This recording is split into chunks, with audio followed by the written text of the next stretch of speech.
Hello दोस्तों, स्वागत है आपका इस सामान्य विज्ञान की डेली की सीरीज़ में। आज भी हम रोज़ाना की तरह जो जनरल साइंस में हम फिज़िक्स से एमसीक्यू क्वेश्चंस की प्रैक्टिस करते हैं उसी को कंटिन्यू करेंगे। और ऑलरेडी हम 11 लेक्चर कंप्लीट कर चुके हैं। आज लेक्चर नंबर 12 है। ठीक है, तो अभी यूनिट 2 चल रही है जो कि हीट से रिलेटेड है, यानी कि इसमें हीट रिलेटेड जो ऊष्मा से संबंधित प्रश्न हैं वो कराए जा रहे हैं।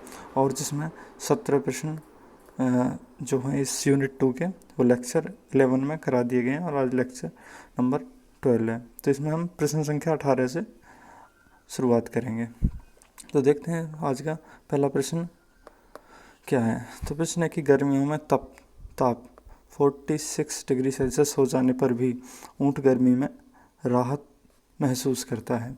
यानी कि अगर गर्मियों में जो टेम्परेचर है वो 40 डिग्री सेल्सियस भी हो जाता है, लेकिन फिर भी ऊँट को राहत ही रहती है, जबकि औरों को ज़्यादा परेशानी होती है। तो इसका क्या रीज़न है वो हम समझेंगे। तो ऑप्शन ए कि रेगिस्तानी पौधों की छाया में बैठकर। ऑप्शन बी अपने शरीर के ताप को 42 डिग्री सेल्सियस तक बढ़ाकर। ऑप्शन सी अपने शरीर में पानी का संचय करके। ऑप्शन डी उपयुक्त में से कोई नहीं। तो जो इसका सही उत्तर है वो है ऑप्शन बी। ऊँट क्या करता है कि वो जो अपने शरीर का, अपनी बॉडी का जो टेम्परेचर है उसको बढ़ा लेता है। उसको कहाँ तक बढ़ा लेता है? उसको 42 डिग्री सेल्सियस तक बढ़ा लेता है, जिसकी वजह से उसके अंदर का टेम्परेचर ही अधिक हो जाएगा तो उसे अगर बाहर का जो टेम्परेचर है वो कम लगेगा। यानी कि अगर कोई जितनी ज़्यादा ठंडी वस्तु है और उसके संपर्क में अगर किसी गर्म वस्तु को लाएंगे तो उसे बहुत ज़्यादा गर्म लगेगी, लेकिन जब वो 42 डिग्री सेल्सियस तक अपने अंदर का ही टेम्परेचर कर लेता है तो उसे जो 46 डिग्री सेल्सियस टेम्परेचर बाहर का, तो वो इतना ज़्यादा नहीं लगेगा, उसे ज़्यादा गर्मी नहीं लगेगी। इसके बाद इसमें क्या है कि जैसे गर्मी तो उतनी रहेगी इसमें, लेकिन महसूस करने की बात कही गई है। तो महसूस तभी होती है कि जब दोनों का तापांतर, यानी कि वस्तु ए और वस्तु बी दोनों का तापांतर बहुत अधिक हो। जितना ज़्यादा अंतर होगा उतनी ज़्यादा उसको गर्मी या ठंडक महसूस होगी। इसके बाद प्रश्न संख्या 19। तो प्रश्न नंबर 19 है कि बर्फ़ पर दाब बढ़ाने से उसका जो गलनांक है, उसका जो मेल्टिंग पॉइंट है वो क्या होगा?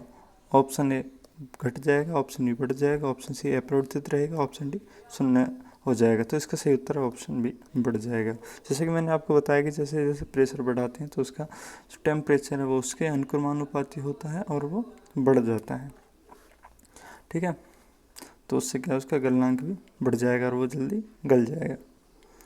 इसके बाद क्वेश्चन नंबर 20। क्वेश्चन नंबर 20 है कि गैस तापमापी द्रव तापमापियों की तुलना में ज़्यादा संवेदी होते हैं क्योंकि? ऑप्शन ए कि इनकी जो विशिष्ट ऊष्मा है वो अधिक होती है, ऑप्शन बी इनका प्रसार गुणांक अधिक होता है, ऑप्शन सी हल्की होती है, ऑप्शन डी इनकी जो विशिष्ट ऊष्मा कम होती है। तो इसका सही जवाब है ऑप्शन बी। जो इनका प्रसार गुणांक है वो क्या होता है? अधिक होता है। यहाँ थोड़ा हम समझ लें कि प्रसार गुणांक क्या होता है। तो प्रसार गुणांक का मतलब है कि जैसे किसी वस्तु का क्षेत्रफल सपोज करो 1 डिग्री सेल्सियस बढ़ाने पर कितना बढ़ जाता है, तो उसका जितना अधिक प्रसार होगा तो उसका प्रसार गुणांक उतना ही अधिक होगा। तो ये किसका? द्रव की तुलना में गैस का ज़्यादा होता है। जिसका सही आंसर ऑप्शन बी हो गया। इसके बाद क्वेश्चन नंबर 21। क्वेश्चन नंबर 21 है कि ताप युग्म तापमापी यानी कि थर्मोकपल थर्मोमीटर के सिद्धांत पर आधारित हैं। तो ये सीबेक के प्रभाव पर काम करते हैं।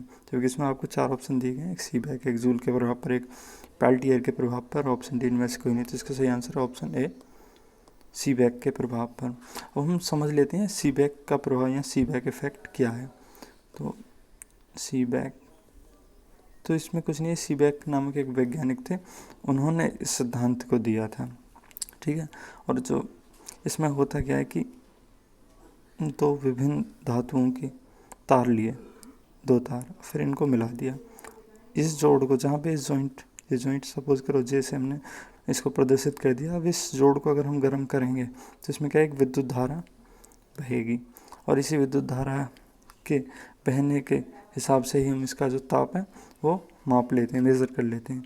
तो यही क्या था, ये जो इफेक्ट है वो सीबेक इफेक्ट कहलाया। और ये जो इस सिद्धांत पर जो थर्मोमीटर बनता है उसे थर्मोकपल थर्मोमीटर कहा जाता है। ठीक है, इसका जो उपयोग होता है वो किस में, मतलब हाई टेम्परेचर इसमें मापने में किया जाता है। ठीक है, अगला क्वेश्चन नंबर 22, अत्यधिक ऊंचे तापों की माप की जाती है। ऑप्शन ए प्लेटिनम प्रतिरोधी तापमापी से, ऑप्शन बी ताप युग्म तापमापी से, ऑप्शन सी पूर्ण विकिरण उत्तापमापी से, ऑप्शन डी नाइट्रोजन गैस तापमापी से। तो जो इसका सही उत्तर है वो है ऑप्शन सी, यानी कि पूर्ण विकिरण उत्तापमापी, यानी कि टोटल रेडिएशन पायरोमीटर इसे बोलते हैं। क्या? पूर्ण विकिरण उत्तापमापी। थोड़ा हिंदी में इसका नाम टफ सा लगता है, लेकिन इसे इंग्लिश में बोलते हैं टोटल रेडिएशन पायरोमीटर, जिसे शॉर्ट में पायरोमीटर भी बोल देते हैं। ठीक है, ये इससे ही हम जो सब बहुत ऊंचे ताप होते हैं, बहुत ज़्यादा जो टेम्परेचर होता है, उसको मापने के लिए किसका उपयोग करते हैं? पूर्ण विकिरण उत्तापमापी का, टोटल रेडिएशन पायरोमीटर का। इसको थोड़ा आगे समझते हैं, क्योंकि नेक्स्ट जो क्वेश्चन है वो इस चीज़ से रिलेटेड है, कैसे काम करता है उसको समझेंगे इसमें। ठीक है, और जो आज की ये सीरीज़ है इसमें बहुत ही इंपॉर्टेंट क्वेश्चन है, तो कृपया क्लास को ना लास्ट तक देखें। इसके बाद क्वेश्चन नंबर 23, क्वेश्चन नंबर 23 है कि पूर्ण विकिरण उत्तापमापी, यानी कि टोटल जो रेडिएशन पायरोमीटर है वो किस सिद्धांत पर आधारित है? ऑप्शन ए सीबेक के प्रभाव पर, ऑप्शन बी पेल्टियर के प्रभाव पर, ऑप्शन सी स्टीफन के नियम पर, ऑप्शन डी जूल के प्रभाव पर। तो सीबेक के इफेक्ट पे तो हमने बताया था आपको, जो थर्मोकपल थर्मोमीटर है वो काम करता है। ठीक है, तो ये तो है ही नहीं, पेल्टीमीटर का ये भी नहीं है, और जिसका डी भी नहीं है, जूल। इसका सही आंसर है ऑप्शन सी स्टीफन के नियम पे। तो हम इसको थोड़ा बेसिक से समझते हैं। ठीक है, सपोज करो कि जैसे हम कोई भी वस्तु है वो गर्म है, वो बहुत ज़्यादा गर्म, मतलब जिसका ताप बहुत ज़्यादा उच्च हो, तो हम उसके पास नहीं जाते, उसको छू कर नहीं देखते, दूर से हमें महसूस होने लगता है कि ये गर्म है। तो ऐसे ही जैसे सूर्य, अगर हमें सूर्य का तापमान मापना हो तो क्या हम सूर्य को टच करके देखेंगे? नहीं, क्योंकि हमें सूर्य के इतनी दूर होने से ही इतना ज़्यादा गर्मी या हीट महसूस होती है। सोचो अगर उसके पास जाएंगे तो कितनी होगी। तो इसीलिए जैसे सूर्य है तो उसका हम तापमान नापेंगे, किससे नापेंगे? तो वो टोटल रेडिएशन पायरोमीटर से ही नापेंगे। तो ये कैसे होता है कि जैसे ये सूर्य है, अब इस सूर्य से जो हीट रेडिएशन है, यानी कि ऊष्मा विकिरण है, वो एक निकल रहा है। अगर हम यहाँ खड़े हैं इससे काफ़ी दूरी पे, तो यहाँ पे जितना रेडिएशन आ रहा है उसकी तरंग दैर्घ्य कितनी है, उसके बेस पे हम हिसाब लगा लेंगे कि यहाँ पे इसका टेम्परेचर कितना होगा, क्योंकि वो धीरे धीरे इस तरफ बढ़ेगा। ठीक है, तो इसका सही आंसर हो गया ऑप्शन सी स्टीफन के नियम पे। इसके बाद क्वेश्चन नंबर 24, क्वेश्चन नंबर 24 है कि दूर की वस्तुओं जैसे सूर्य आदि का ताप किस तापमापी के द्वारा मापा जाता है? तो अभी बताएं, तो इसका सही आंसर हो गया ऑप्शन सी पूर्ण विकिरण उत्तापमापी, यानी कि टोटल रेडिएशन पायरोमीटर। इसके बाद क्वेश्चन नंबर 25, क्वेश्चन नंबर 25, ठंडे देशों में पारा के स्थान पर एल्कोहल को तापमापी द्रव के रूप में वरीयता दी जाती है, क्योंकि यानी कि जैसे जो कोल्ड एरिया जहाँ पे बहुत ज़्यादा ठंड पड़ती है, बर्फ़ पड़ती है, तो वहाँ पे क्या हो, जो थर्मोमीटर होता है उसमें पारा नहीं डाल के जबकि क्या एल्कोहल उसका प्रयोग करते हैं। ठीक है, तो एल्कोहल का उपयोग क्यों करते हैं? तो क्या इसके रीज़न है? ऑप्शन ए एल्कोहल का द्रवांक निम्नतर होता है, ऑप्शन ए एल्कोहल ऊष्मा का बेहतर संचालक होता है, ऑप्शन सी एल्कोहल पारे से अधिक सस्ता होता है, ऑप्शन डी एल्कोहल का विश्व उत्पादन पारे से अधिक होता है। अच्छा क्वेश्चन है, पीसीएस में पूछा जा चुका है। तो यहाँ मैं आपको बता दूँ, उत्पादन से भी इसका कोई लेना देना नहीं है और सस्ते होने से भी इसका कोई लेना देना नहीं है। जबकि अगर इसका सही जो जवाब है तो वो है, तो इसका जो सही आंसर हो गया वो हो गया ऑप्शन ए एल्कोहल का जो द्रव्यांक है वो निम्नतर होता है, मतलब कम होता है। ठीक है, क्योंकि पारा पहले जम जाएगा, एल्कोहल बाद में जमेगा, तो इसलिए पारे को ठंडे प्रदेशों में यूज़ नहीं करते, कहीं वो जम ना जाए। इसके बाद नेक्स्ट क्वेश्चन है क्वेश्चन नंबर 26।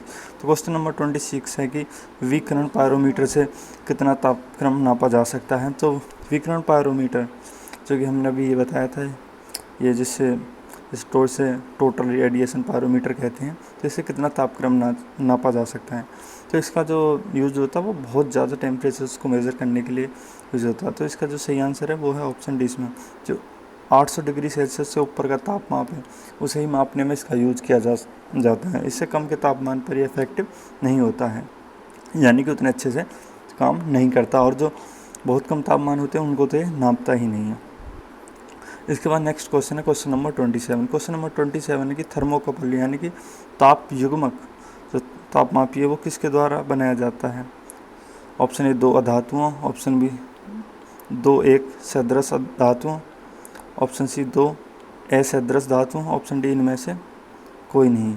तो हमने क्या बताया था, 2 अलग अलग धातुओं के तारों को मिला के बनाया जाता है। तो इसका सही आंसर हो गया ऑप्शन सी 2 असदृश मतलब असमान धातुओं को।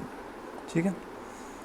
इसके बाद क्वेश्चन नंबर 28। क्वेश्चन नंबर 28 है कि सूर्य का ताप मापा जाता है किसके द्वारा? तो हम पीछे से कितनी बार से बताते आ रहे हैं, तो इसका जो सही उत्तर है वो है ऑप्शन सी पायरोमीटर तापमापी द्वारा, यानी कि टोटल रेडिएशन थर्मोमीटर।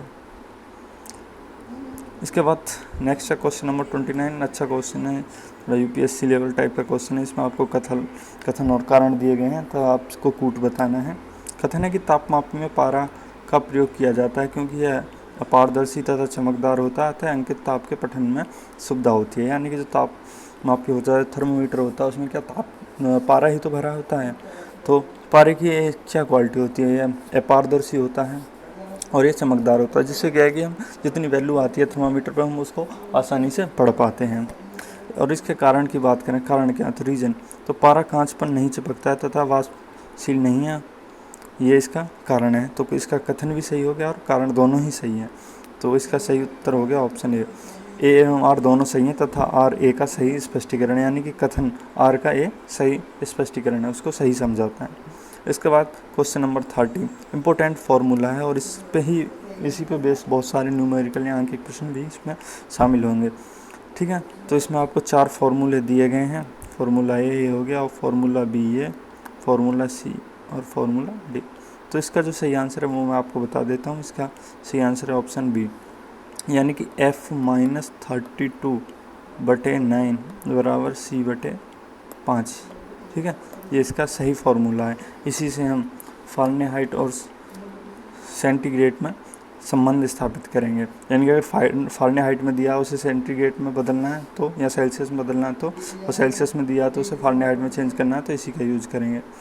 ठीक है, जो F फ़ारेनहाइट को डिनोट करता है और जो C है वो सेल्सियस को डिनोट करता है। इसके बाद नेक्स्ट क्वेश्चन है क्वेश्चन नंबर 31 कि सेल्सियस मापक्रम पर जल के क्वथनांक तथा हिमांक, यानी उसके बॉइलिंग पॉइंट और फ्रीजिंग पॉइंट क्रम से क्या क्या होंगे। तो जल के यहाँ पे क्वथनांक और हिमांक की बात की, तो जल का जो क्वथनांक है वो कितना होता है 100 डिग्री सेल्सियस, और जिसका फ्रीजिंग पॉइंट होता है 0 डिग्री सेल्सियस, मतलब 100 पे उबल जाएगा और 0 डिग्री सेल्सियस पर जम जाएगा। तो इसका सही आंसर हो गया ऑप्शन बी 100 डिग्री सेल्सियस तथा 0 डिग्री सेल्सियस। ठीक है, इस टाइप के क्वेश्चन में आप कंफ्यूज नहीं होना, जैसे इसमें 0 पहले दे दिया और 100 बाद में दे दी, तो आपको देखना पूछा क्या है पहले और लास्ट में क्या पूछा है। तो पहले क्वथनांक पूछा तो आपको क्वथनांक ही बताना है। Question number 32। क्वेश्चन नंबर 32 है कि ताप के सेल्सियस पैमाने पर परम शून्य ताप होता है, यानी कि परम शून्य ताप, इसका मतलब समझते हैं आप। इसका मतलब ये होता है कि लास्ट बिल्कुल सेल्सियस पर, इससे मतलब कम हम नहीं नाप सकते। किस पे? सेल्सियस पैमाने पे। तापमान तो कम हो सकता है पर, लेकिन हम उसे सेल्सियस पैमाने पर, जो सेल्सियस का स्केल है उस पर नहीं नाप सकते। तो वो कितना होता है? तो इसका सही आंसर है वो है ऑप्शन डी -273 डिग्री सेल्सियस तक हम मेज़र कर सकते हैं, उससे ज़्यादा हम नहीं कर सकते।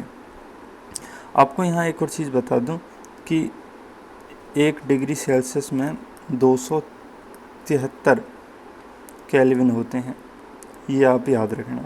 ठीक है, तो हम 1 केल्विन तक सपोज़ करो मापते हैं, किसी वस्तु का ताप है 1 केल्विन, तो अगर इसको सेल्सियस में निकालेंगे तो इसका कितना आएगा? तो इसका होगा -273 डिग्री सेल्सियस। ठीक है, या फिर इसको दोनों तरीके से मैंने आपको बता दिया है। तो इसलिए इसे -273 डिग्री सेल्सियस को ही परम ताप कहते हैं, इससे ज़्यादा हम नहीं माप सकते। इसके बाद क्वेश्चन नंबर 33। क्वेश्चन नंबर 33 है कि केल्विन मान से मानव शरीर का सामान्य ताप है। अब इसमें केल्विन में जो ह्यूमन बॉडी का जो नॉर्मल टेम्परेचर उसको पूछा है। तो हमारे शरीर का ताप कितना होता है जनरली? तो वो 37 डिग्री सेल्सियस होता है, 37 डिग्री। लेकिन अगर हमें इसे केल्विन में निकालना तो 1 डिग्री सेल्सियस में कितना बताया था? 273 डिग्री केल्विन। तो इसमें 273 ऐड कर दो। 273 जैसे ही आप ऐड करेंगे तो इसमें कितनी वैल्यू आएगी 310 केल्विन। तो ऑप्शन डी सही हो गया इसका 310। IAS में पूछा है अच्छा प्रश्न, इसे सारे बहुत सारे प्रश्न मिल जाएंगे आपको, ठीक है। तो ये आपको अच्छे से समझ में आ गया होगा। अगर सेल्सियस और केल्विन का अगर रिलेशन पूछा जाए तो आपको इसी तरह से प्रश्न सॉल्व करने हैं। वैसे इसमें बहुत सारे प्रश्न आ जाएंगे तो आपको अच्छी प्रैक्टिस भी हो जाएगी यहाँ पर। क्वेश्चन नंबर 34 देखते हैं। क्वेश्चन नंबर 34 है कि कितना तापमान होने पर पाठ्यांक सेल्सियस और फारेनहाइट तापमापियों में एक ही होगा। मतलब ऐसी कौन सी वैल्यू है, बहुत अच्छा क्वेश्चन है। ऐसी कौन सी वैल्यू है और इसके पूछे जाने की जो संभावना हर एग्ज़ाम में बहुत ज़्यादा रहती है। तो ऐसी कौन सी वैल्यू है जिसमें सेल्सियस में भी उतना ही तापमान रहता है, फारेनहाइट में भी उस वैल्यू पे उतना ही तापमान रहता है। तो इसका सही जवाब मैं आपको बता देता हूँ, बिल्कुल रट लेना इसको, ऑप्शन ए -40 डिग्री सेल्सियस। हालांकि मैं इसको करके भी यहाँ बता देता हूँ आपको तो इसको कैसे निकालना है, लेकिन फिर भी आप इसे एकदम याद करके रखें, इसमें ज़्यादा अपना टाइम वेस्ट नहीं किया। जैसे हमने ये वाला फार्मूला आपको बताया था यहाँ पे, ये वाला F-32 वाला। तो इसमें क्या है देखो, सपोज करो हमने जैसे यहाँ पे वैल्यू पुट कर दी -40 फारेनहाइट 32/9 बराबर सेल्सियस जो भी होगा बटे 5। तो हमें सेल्सियस में वैल्यू लगानी है। फारेनहाइट में हमने ऑलरेडी -40 मान ली, तो हमारे हिसाब से क्या जो सेल्सियस में भी -40 ही आनी चाहिए। तो अब इसको जैसे क्रॉस मल्टीप्लाई करेंगे तो कितना आएगा, तो जो ऊपर हो जाएगा वो कितना होगा 40 और 32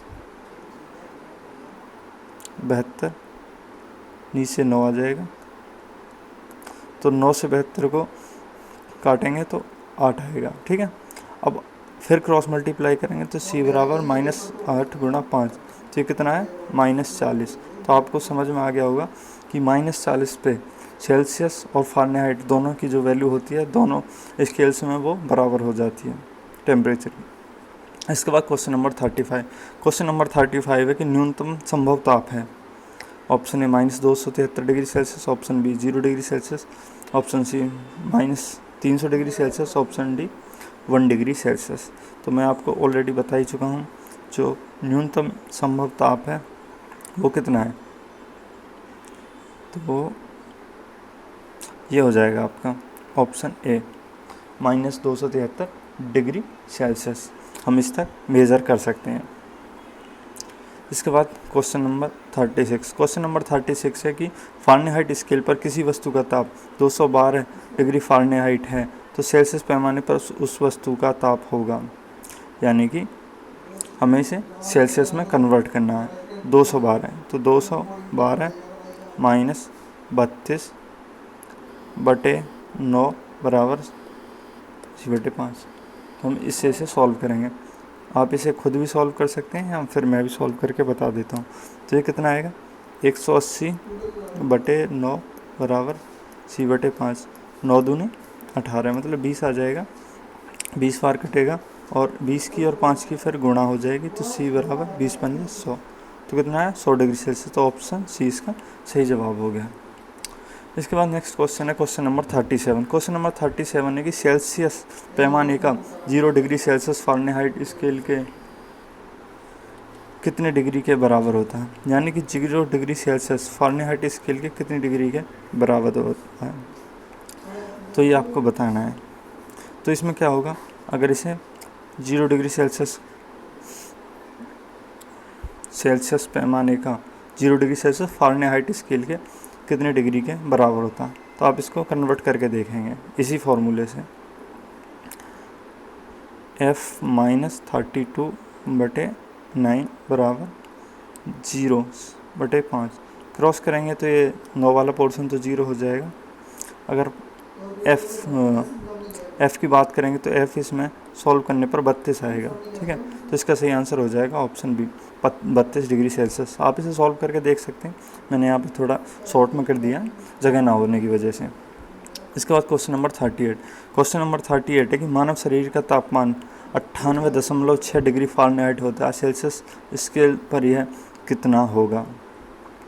तो तो वैसे तो आपको याद भी होना चाहिए कि जो हमारी बॉडी का नॉर्मल टेम्परेचर 98.6 फ़ारेनहाइट होता है और सेल्सियस में 37 डिग्री सेल्सियस होता है। बाकी अगर इसे आप इस वाले फॉर्मूले से ही क्या करेंगे, निकाल के भी देख सकते हैं, सेम वैल्यू आएगी। इसके बाद क्वेश्चन नंबर 39। क्वेश्चन नंबर 39 है कि फ़ारेनहाइट तापक्रम पर, यहाँ पे मापक्रम लिखा है, ठीक है, तापक्रम पर सामान्य वायुमंडलीय दाब पर उबलते पानी का ताप होता है। यानी कि अगर फ़ारेनहाइट में जैसे पानी कितने पे उबलता है, 100 डिग्री सेल्सियस पे। थोड़ा ट्विस्ट करके पूछा है क्वेश्चन को, तो उसी में क्या पूछा, वो फ़ारेनहाइट पे पूछना चाह रहा है कि फ़ारेनहाइट पे क्या होगा। तो हमने अभी क्या निकाला था, देखो हमने यहाँ निकाला था, कहाँ, ये बना 200 डिग्री वाला। 200 डिग्री फ़ारेनहाइट पे कितना, 100 डिग्री सेल्सियस आ रहा था। अगर इसका उल्टा करेंगे तो ऐसे ही यहाँ उबलते पानी को बुझना, तो 100 डिग्री सेल्सियस का फ़ारेनहाइट में कितना आएगा, 212 आएगा। तो ऑप्शन डी इसका सही आंसर हो गया, 212 डिग्री फ़ारेनहाइट।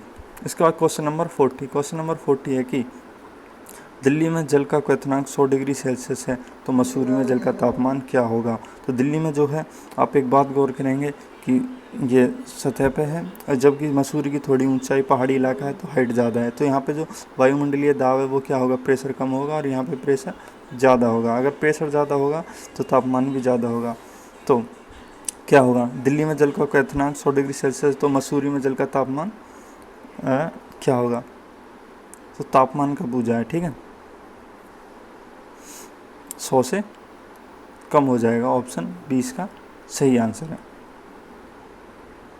इसके बाद क्वेश्चन नंबर 41। क्वेश्चन नंबर 41 है कि एक मनुष्य का तापक्रम 60 डिग्री सेल्सियस है, तो उसका तापक्रम फ़ारेनहाइट में क्या होगा। Option A 140 degree Celsius, option B 120 degree Fahrenheit, option C 130 degree Fahrenheit, option D 98 degree Fahrenheit. मतलब 60 डिग्री सेल्सियस को आपको फ़ारेनहाइट में कन्वर्ट करना है। आप खुद कन्वर्ट करके इसको बताएंगे। फार्मूला आपको पता ही है, फिर एक बार लिख देता हूँ, F-32/9 C बराबर C/5, ठीक है, आप इससे करेंगे। इसके बाद नेक्स्ट क्वेश्चन नंबर है क्वेश्चन नंबर 42। किसी से मनुष्य के शरीर का सामान्य तापक्रम होता है, तो आपको याद होना चाहिए कितना, 98 डिग्री फ़ारेनहाइट। ये आप ऐसे प्रश्न बिल्कुल देखते ही करने हैं, तुरंत आपको रट जाने चाहिए, या फिर 37 डिग्री सेल्सियस, दोनों ही सही जवाब है। इसके बाद अगर इसको उसमें देखें केल्विन में, तो कितना हो जाएगा, केल्विन 273 जोड़ेंगे तो 310 केल्विन भी होगा, तो भी वो सही होगा। इसके बाद क्वेश्चन नंबर 43 है कि तप्त जल के थैलों में जल का प्रयोग किया जाता है क्योंकि यह सरलता से मिल जाते हैं। ऑप्शन बी ये सस्ता है और हानिकारक नहीं है, ऑप्शन सी इसकी विशिष्ट ऊष्मा अधिक है, ऑप्शन डी जल को गर्म करना आसान है। तो इसका जो सही जवाब है वो है ऑप्शन सी, क्योंकि जो इसकी स्पेसिफिक हीट है, जो इसकी विशिष्ट ऊष्मा है वो अधिक होती है, और जिस भी वस्तु की विशिष्ट ऊष्मा अधिक होती है तो उसमें क्या है, जो टेम्परेचर वो ज़्यादा टाइम तक मेंटेन रहता है। अगर उसमें ठंडा जल डाल दिया तो वो बहुत देर तक ठंडा रहेगा, और अगर गर्म डाल दिया तो बहुत देर तक गर्म रहेगा। तो इसीलिए हम इनका उपयोग करते हैं। तो आपको समझ में आ गया होगा। इसके बाद क्वेश्चन नंबर 44। क्वेश्चन नंबर 44 है कि धातु की चायदानियों में लकड़ी के हैंडल क्यों लगाए जाते हैं। आपने देखा होगा घर में भगोने या कुछ जिनमें खाना बनाते हैं उन बर्तनों में लकड़ी के हैंडल लगे होते हैं। तो इसका सिर्फ एक ही रीज़न है कि ये ऊष्मा की कुचालक होती हैं, ये गर्म नहीं होती हैं। तो ऑप्शन ए इसका सही जवाब हो गया। इसके बाद नेक्स्ट क्वेश्चन और नेक्स्ट क्वेश्चन है 45 क्वेश्चन नंबर 45 है कि जब गर्म पानी को मोटे कांच के गिलास के ऊपर छिड़का जाता है तो वह टूट जाता है, इसका क्या कारण है। तो आप किसी भी, जैसे ठंडा गिलास होता है, नॉर्मल टेम्परेचर होता है, उसको अब जैसे आप उस पर गर्म पानी डाल देते हैं तो उसका एक साथ से क्या गिलास का विस्तार हो जाता है और वह चटक जाता है। तो इसका सही जवाब होगा ऑप्शन ए, अचानक ही गिलास विस्तारित हो जाता है जिसकी वजह से वो टूट जाता है। संकुचित कब होगा, संकुचित तब होगा जब उसको ठंडा किया जाएगा, ठीक है। इसके बाद लास्ट क्वेश्चन आज का क्वेश्चन नंबर 46। तो प्रश्न है कि पानी का घनत्व किस ताप पर अधिकतम होता है। ये हम पिछली वाली यूनिट में भी कवर कर चुके हैं। तो जो पानी का ताप है वो 4 डिग्री सेल्सियस पर पानी का जो घनत्व, जो डेंसिटी है वो 4 डिग्री सेल्सियस पर सबसे ज़्यादा होती है। तो इसका सही आंसर हो गया ऑप्शन बी। तो आज का ये रहा था लास्ट क्वेश्चन। इसके बाद मिलते हैं नेक्स्ट लेक्चर में, तब तक के लिए अपना ख्याल।